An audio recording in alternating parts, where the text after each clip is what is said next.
Parang may tao doon sa loob.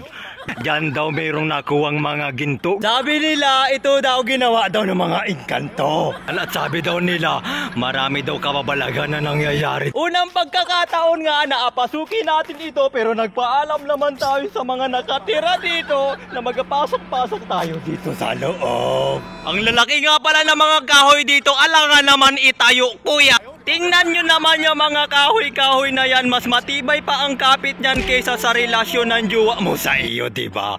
At nakita mo naman, daming mga kandila na kung saan dito sila nagatindig-tindig na mga kandila. Nakikita naman ninyo, mga bago pa yung mga kandila na yan. At sabi daw nila, ito daw lugar na ito, isa sa mga 7 simbahan na pinapatayo daw noon ng mga hindi ordinaryong mga nilalang. Katulad ko ba? Ang saya-saya talaga. Nakita nyo naman yung mga puno-puno na yan. Ang gaganda, ang tataas na ayan, di ba? Nakita naman nyo yung paligid-paligid na yan. Medyo nakakatakot nga man din, di ba? At nakita nyo naman yung mga butas-butas na yan. Sabi nila, dyan daw mayroong nakuwang mga ginto. Sabi ng mga tao, marami daw nagpakita-pakita daw talaga dito. Nakita nyo naman yung mga puno-puno na yan. Ang lalaki talaga. Parang engkantadyo talaga, diba? Kaya daw hindi ito natapos itong simbahan na ito. Itong simbahan na ito gawa daw sa mga shell. Nakikita nyo naman ang lalaki ng puno. Hindi na nga ako nagaturo-turo ng kamay. Baka maglaki-laki yung kamay ko ba. Pero sabi ko, tabi-tabi po sa mga kaibigan natin nandito ba. Ang sabi nila, itong mga lugar na ito, itong mga pader-pader na ito gawa daw sa shell. Nakita naman ninyo ang lugar na ito. Ang ganda-ganda talaga. Pero yung pakiramdam ninyo medyo nakakakilabot naman talaga.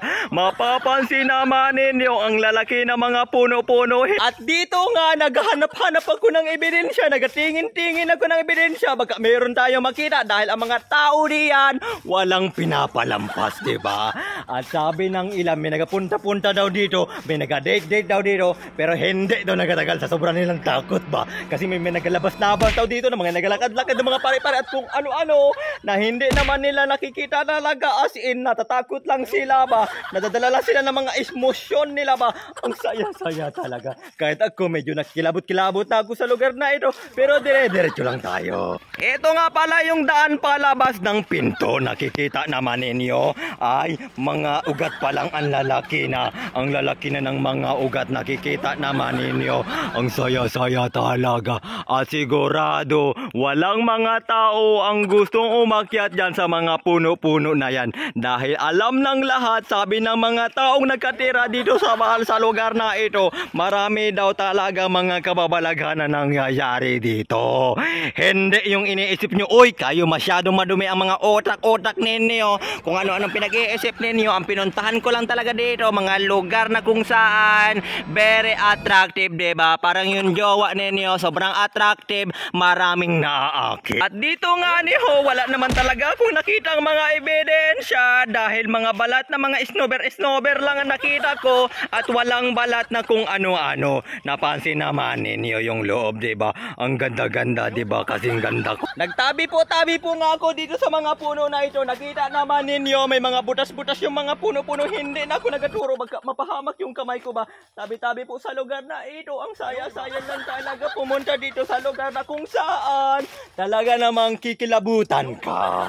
Ay nako, maraming kwento-kwento sa lugar na ito na kung saan yung mga matatanda lang ang makakapagsabi ng mga katotohanan kung ano talaga ang nangyari dito. Dahil chismuso ka at chismosa ka, gingkwento ko na sa inyo para hindi ka na magtanong, mag-comment ka na lang sa comment section para wala ka ng kung ano-ano pa diyan ba. Nakita naman ninyo itong lugar na ito, may extension pa diyan. Nakita naman ninyo, ayan ang extension mula sa labas. At alam ko namang natatakot ka na sa lugar na ito. Pero mas matakot ka kapag iniwan ka ng jowa mo tapos wala ka namang ginagawang masama, diba? Yun ang masakit. Nakita naman ninyo yung lugar na yan. Ang dami-dami talang mga butas-butas dito. Baka yan ang portal papunta sa ibang mundo o baka sa mundo niya. Ang saya-saya talaga. At sa pag-ikot-ikot ko nga pala dito sa lugar na ito, napansin ko na parang may tao doon sa loob. Nakita naman ninyo may tao sa loob. Ayan silang dalawa. Kumprontahin natin itong dalawa na ito kung sino-sino baga ito. Nagano kayo dito? Pasyal-pasyal po. Kasama pala natin ito, nagsunod-sunod sila sa akin. Kasi sabi nila, kapag hindi ka daw nagbaliktad ng damit-damit dito, baka mawala ka, diba? Ay nako, baka makuha ka ng iba. Ay nako, ingat-ingatan ninyo yung mga jowa-jowa nyo, yung mga asawan nyo dyan. Baka mabit-bit pa ng iba ba? Ay nako, hanggang dito na lang. Oy, wag mong kalimutan mag-follow-follow diyan. Wag mong kalimutan mag-share ng mga video natin. Wag kang tamad, mag 2024 na.